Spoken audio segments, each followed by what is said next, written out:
Hello மக்களே, எல்லாருக்கும் வணக்கம்.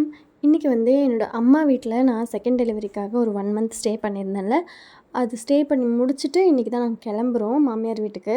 ஸோ அதுக்காக அம்மா வந்து லியோனுக்காக வெள்ளி பிரேஸ்லெட்டு, அப்புறமா அருணாக்குடி வெள்ளியில், அப்புறமா செயின் கோல்டு செயின்லாம் வாங்கினாங்க. நான் எதுக்குமா இதெல்லாம் செஞ்சிட்ருக்கீங்க, வேணாம்மா அப்படின்னு தான் சொல்லிட்டு இருந்தோம். ஆனால் அவங்களுக்கு என்னென்னா, அவனோட ஃபஸ்ட்டு பேரன் சேயோனுக்கு வந்து கூட்டி அனுப்பும்போது ஃபுல்லாகவே கோல்டில் பிரேஸ்லெட்டு, செயினு, அருணாக்குடி எல்லாமே வாங்கி செஞ்சு அனுப்புனாங்க.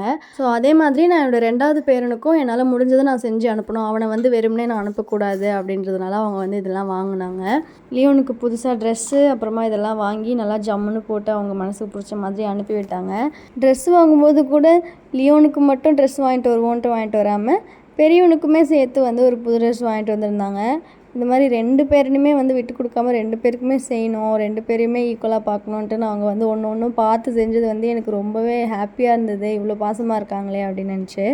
அவங்களுக்கு வந்து எங்களை அனுப்பவே மனசு இல்லை. இன்னும் ஒரு 2 மாதம் இருந்துட்டு போங்க, 1 மாதம் மட்டும் ஏன் தங்குனீங்க அப்படின்னு சொல்லிட்டு ரொம்பவே கேட்டுட்டு இருந்தாங்க. அவங்க ஃபேஸில் கூட ரொம்பவே டல்லாக தான் இருக்கும். நான் தான் வந்து இல்லைம்மா, சேவனை ஸ்கூல் சேர்க்கணும், அப்புறம் சூரியையும் பார்த்துக்க ஆள் இல்லை, அங்கே தனியாக இருக்கான் அவன் அப்படின்னு சொல்லிட்டு நான் அவன் கூட இருக்கணும் அப்படின்னு சொல்லிட்டு நான் கிளம்பிட்டேன்.